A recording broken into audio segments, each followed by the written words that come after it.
Welcome, I'm Paul, this is Dave, the cutie pie right here. Woo! Today I have 12 Glitch in the Matrix and paranormal stories for you. Let's get to it. Case file number 2817, written by Yifa Fox. The town only had one track. My elementary school was next to the lone but active train track in our small farm town, and the playground overlooked it by maybe half a mile or so. Nothing scary, but it was close. One afternoon, during recess, I was being a kindergartner on the equipment and goofing around when the familiar horn tooted. I think trains are cool, so I'm excited to see it go by. The sound was already pretty loud, so I'm just waiting for it to show up. I hear another horn, louder, and figure it must just be behind the trees before the clearing where the school property is. Then I hear the locomotive, so I know it is very near, but I still don't see anything. I hear the horn again, even louder. I keep trying to figure out where it is at this point, because it's obviously moving. Then, in an almost movie-like scene, I hear the train going by, but there's nothing fucking there. I'm looking at the rest of the kids on the playground and none of them are fazed. I'm hearing the metal on metal, the chug, but no visual. Then the horn again, just as it would be if I was right there, and everyone turns and looks at it. I have enough time to look around the entire playground to see everyone staring towards the tracks for a few seconds before going back to what they were doing. The horn sounded again, where it was muffled only slightly by the fact that it was still moving forward. I've been at a loss for 20 years as to what the fuck that was all about. Even just seeing the entire playground freeze to look, I remembered distinctly how it was very slow-mo-like, and then not react was entirely beyond me. I thought about it after growing up, trying to make sense of it, so I'm glad I finally had a reason to tell it here. So are we talking about a train that was occupying a different universe, only the sound rippled over to this one?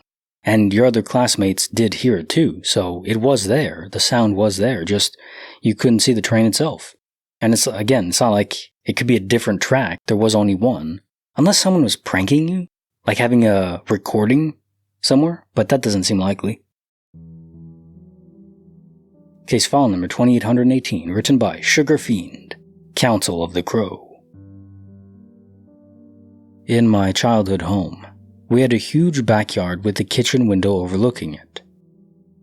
One day, in the middle of the afternoon, I looked out to see a giant, and I mean huge, crow standing in the middle with a flock of little birds surrounding it. The weird thing is, these were all different species, native to the area, so like robins and whatever else those little brown birds are. They weren't still or anything, they were twitching about like birds do.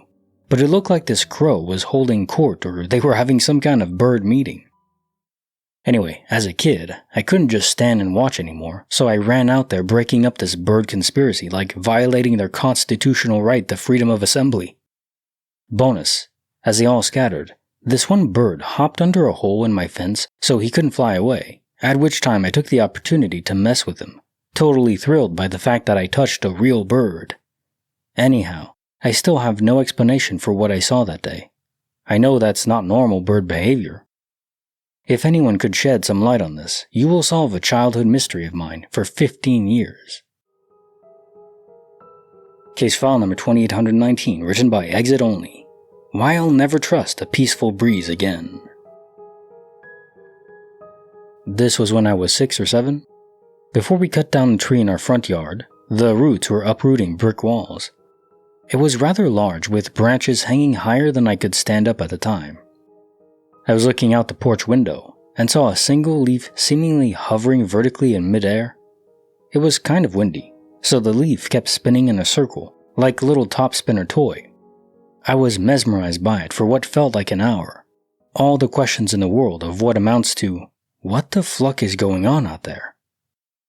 The viewpoint I had at the time only let me see the foot of a blank space underneath the leaf, the roughly 6 to 8 inch leaf dancing alone in the air, and probably 2 feet of blank space above it.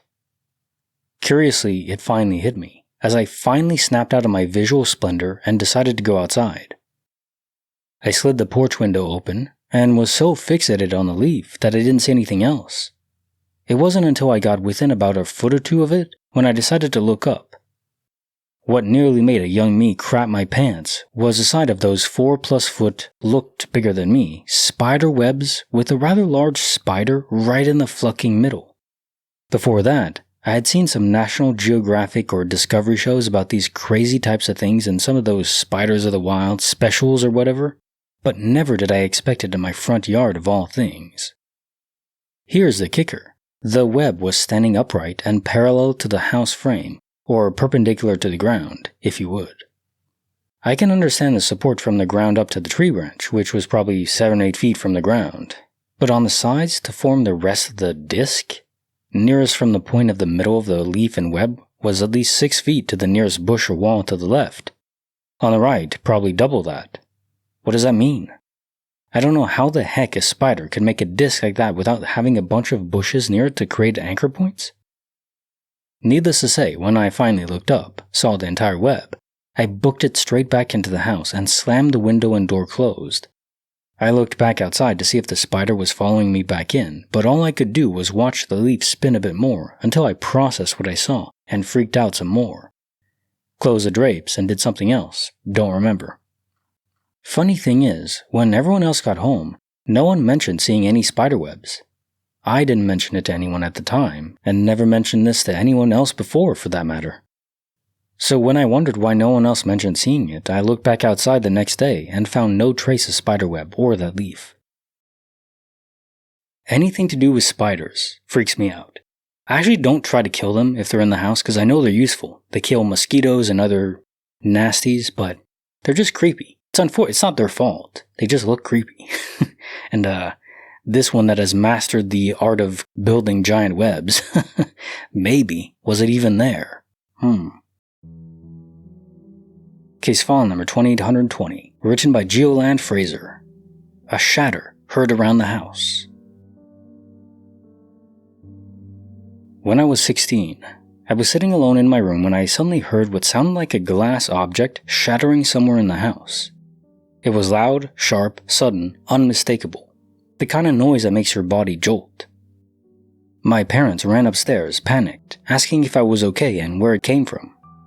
We all searched the house top to bottom, checked every room, every window, every mirror, every light bulb. Nothing was broken, no shards, no cracks, no trace of anything out of place.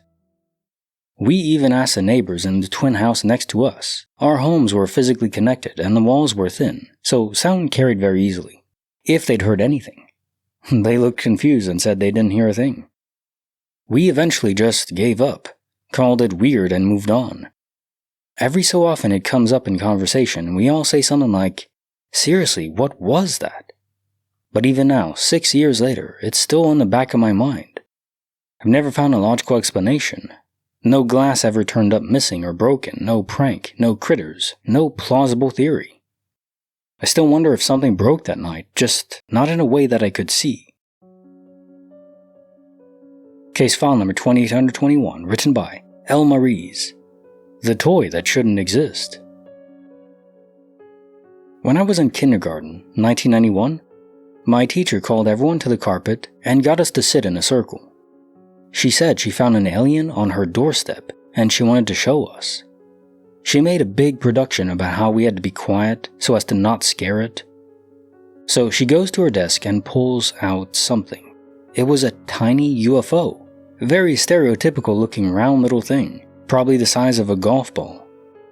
She tells us all about how she found it and starts to pass it down the circle for us to look at.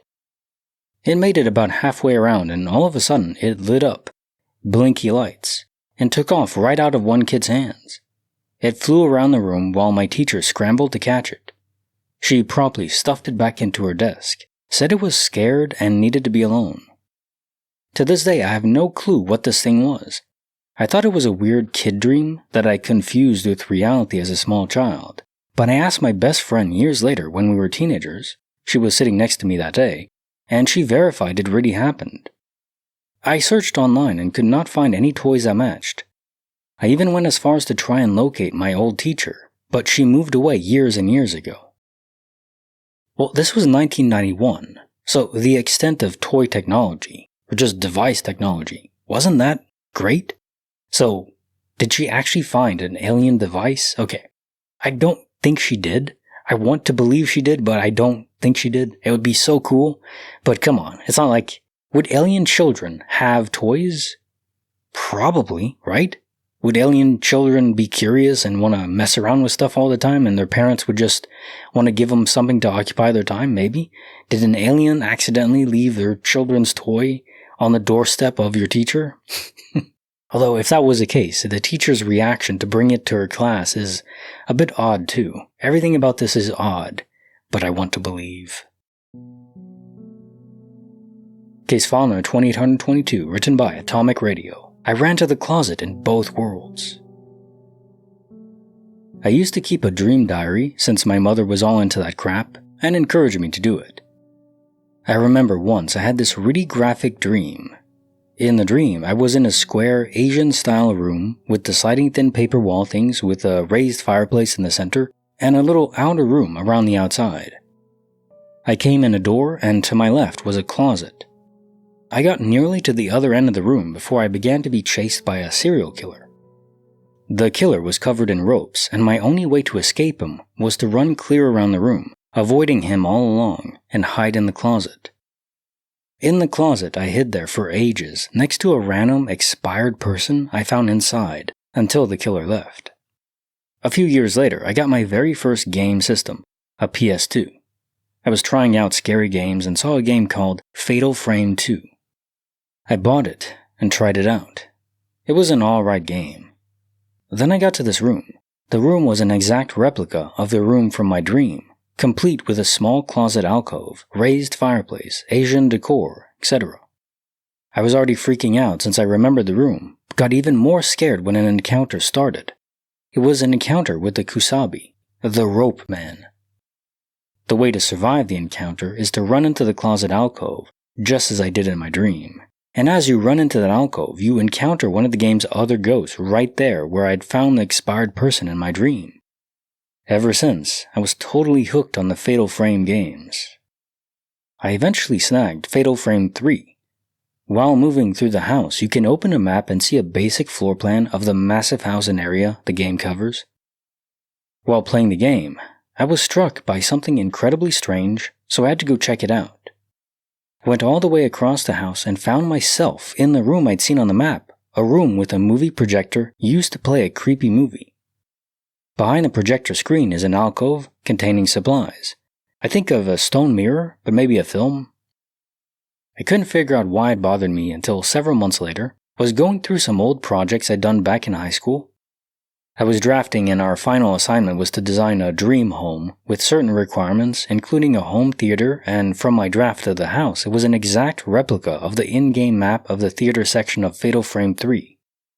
So yeah, ever since I'm hooked on Fatal Frame.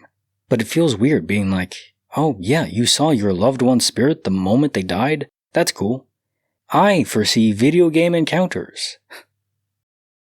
Well, your last line describes it well. Other people predict the future in reality, and you just predicted in the video game, which is, not the best superpower, but hey, at least you have one. Case file number 2823, written by Ruka-Ide, The Lady in My Head. I was around 28, and I'd been through a bad relationship, so my daughter and I moved back in with my mom while I got myself back on my feet. Incidental. My little sister had moved to a different town around the same time, which was about a 2-hour drive away from where my mom lived. She had a very young son, around 2 years old, and was 9 months pregnant when she found out her husband was cheating on her and he left her for someone else. She totally fell apart, and this triggered her labor. She had no one else around her to help or look after her son, while she had the new baby, and the husband was gone. I managed to get a friend to drive me straight up to her, without any thinking or time to even pack a bag. This is sort of relevant. Luckily, my daughter could stay with my mom without any trouble, so I was able to go straight to my sister's and help with her son and be there for her too. Very long story shortish. I stayed with her for 3 and a bit weeks. I literally borrowed her clothes, not sure what I was thinking looking back, but luckily we are very similar sizes. and we managed between us a new baby, a little upset and confused 2-year-old, and a lot of crying and stress in general as she got her head around her husband leaving. I had a plug or ear stretcher that I'd had in my ear the day I went up, and it was quite unique in that it had a picture of a spiritual or religious figure on it that was quite unique to find on that kind of jewelry.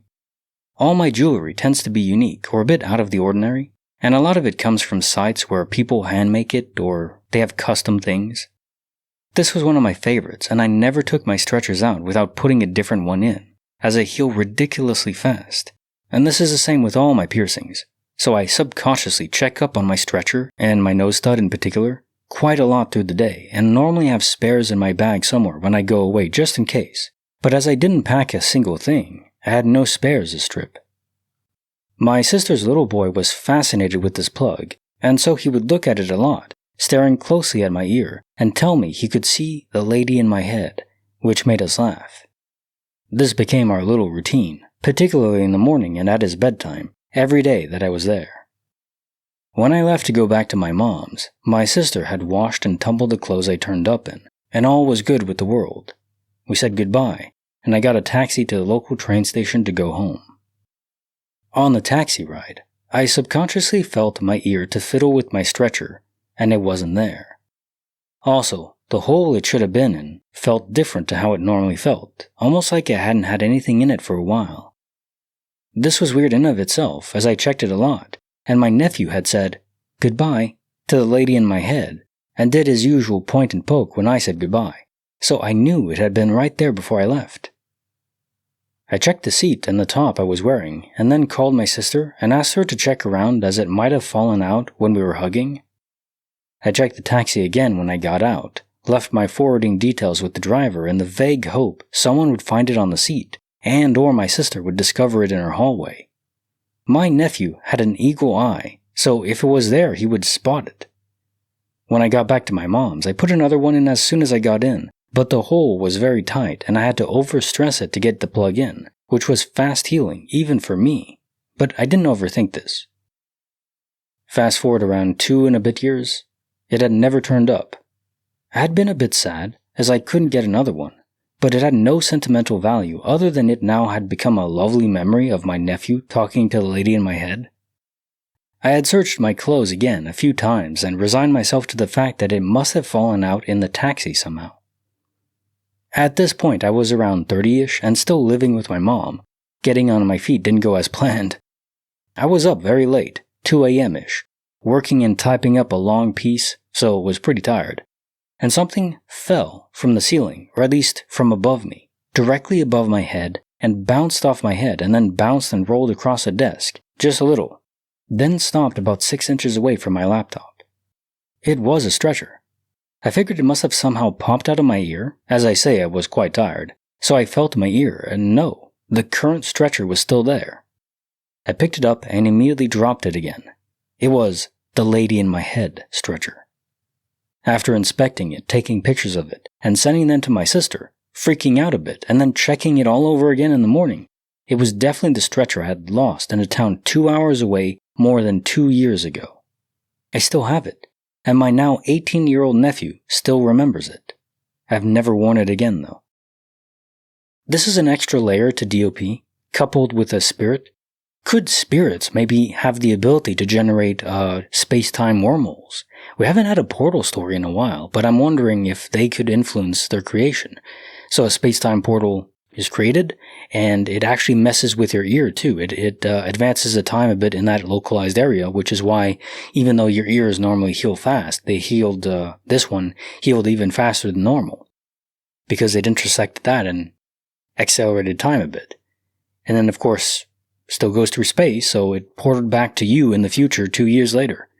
Kinda trippy, and what's the point in doing that? I don't know why a spirit would want to, but it seems like what happened.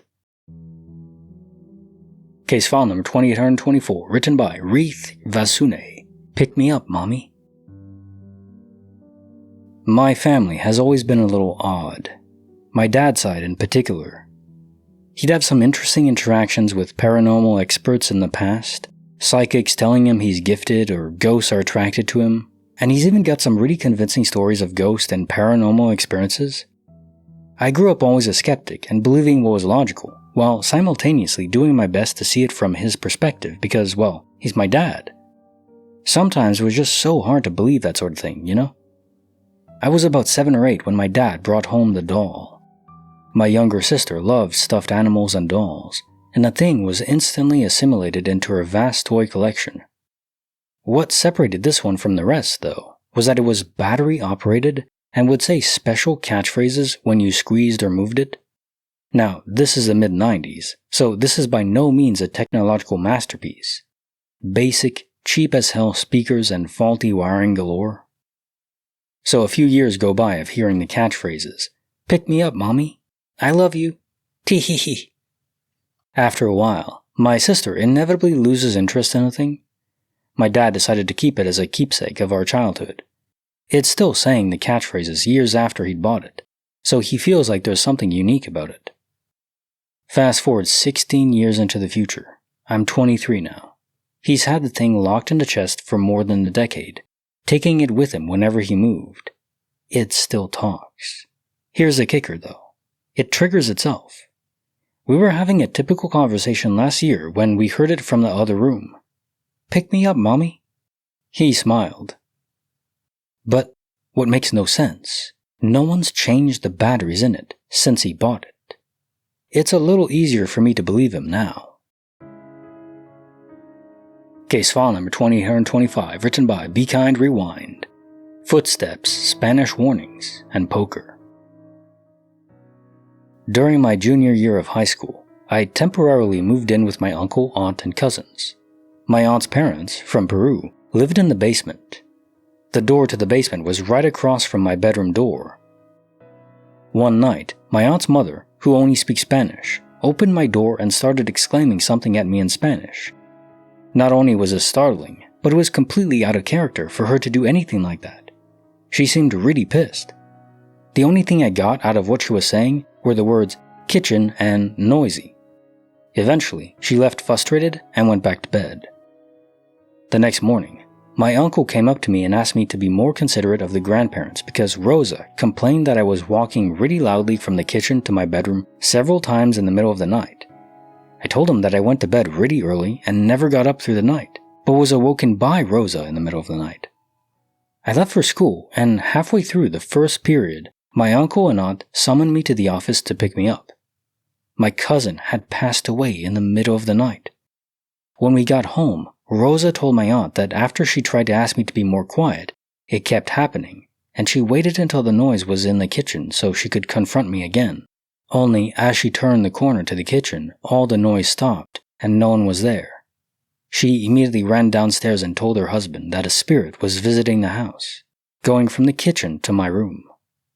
The last time my cousin visited, we stayed up late playing Texas Hold'em in the kitchen, and he slept on the floor in my room. Creepy. Case file number 2826, written by Shane of Fan. The Golden Mustache. I was 12 or 13 and was in the woods behind my house running around pretending like I was a ninja or army guy or someone with friends. Anyway, there's a rock cliff that is about 30 to 40 feet high. I start to climb it as I have before and get about a foot or two from the top. Then the rock I grab to pull myself up and hopefully to the top. The rock crumbles out and I start to fall. It's like slow motion feeling myself let go, and slowly the rock extends away. Just then, a hand grabs my arm and harshly pulls me back up. Standing before me is a guy in his late 30s. He has blonde hair and a mustache. He stares at me for a second or two without saying anything. I look down over the cliff. Damn, that would have hurt. And look back up and the dude is gone. The top is a clearing, so it's not like he hid behind a tree or anything. Anyway, I start to obsess over this. I tell my mom about it, and she thinks that how I describe the guy is weird. I ask why, and she tells me that when I was about 5 or 6, we went to the beach with my grandparents, aunt, and cousins. My cousins and I were in the water, and a bigger wave came and took me under. Now, I couldn't swim at all then. Even now I can sort of doggy paddle enough to not drown. My grandpa ran to me, but before he got there, I managed to somehow get up to the beach. My mom got there right after my grandfather and asked what happened. I told her that the wave came and took me under and the nice man pulled me out. She said she looked around, but no one was there, just her and my grandpa. She asked me what he looked like, and I told her he was older like her, she was in her late 30s, and had yellow hair and a mustache. This is just such a classic guardian angel story. Can a guardian angel choose his avatar? Does it have to be a human being he possesses, or can he manifest as, like when you're creating a video game character in an MMORPG, or any RPG usually, you can customize your appearance. This one wanted to appear as a golden paladin. Good choice, I say. Case file number 2827, written by and to me. A call, a feeling, and a dad who wasn't there. That day, I was at my house, a random Saturday. My dad had gone to work early, was driving a trailer and had a long drive. Around 2:40 p.m., I'm lying down watching videos on my cell phone when a call comes in. Screen says, Dad. Normal response. Hello? Silence. Then a strange noise, like when you are between two radio stations. And then, his voice, but strange. As if it were more serious, as if it were very far away. Where are you? He told me, with a serious but nervous tone. At home. Why? You're sure? Yeah, what's up? And that was a signal. Literal, dry cutting. I will try to call again. Nothing. I sent a message. Not delivered. I thought, the sign on the highway must have been cut off. Unknown. 10 minutes later, the door rings. It's my dad, in a work uniform, sweaty, like he'd been driving all day. Because he was. I got angry and said, Did you call me a while ago? He looks at me confused. When? Well, not that long ago, 10 minutes. You told me, where are you? And then it was cut out. He swears he didn't call me. I didn't even have a sign of where I was going. I was in a mountain range, not even for text messages. We checked his call history. Nothing. Neither outgoing nor incoming. I tried to laugh nervously at him, but he was silent for a moment, and then he said something that left me cold. I swear, while I was driving, I thought you were gone. I felt a strange anguish, as if something had happened to you, but for no reason. I even got a little sidetracked by that. We let it go, but days later I noticed that the call log was on my cell phone, which lasted 18 seconds, with the exact time, with his number. Until today I have it saved, without explanation. It was not a joke, nor a network error. The voice was his voice. But there was something different, like he wasn't my dad today, as if it were one I had already missed. Also, here's a few things I want to clarify. My dad was working in the mountain range, about 30 minutes from home. He was already heading back, but his phone didn't have a signal or a mobile internet. He never liked paying for that stuff anyway. I didn't get mad at him, I just freaked out a little, but I thought the way I translated it made it sound like I was angry. I still have the phone where I got the call, but I haven't found the charger in years. So I wonder if in the universe he was calling from, it was the same universe as yours.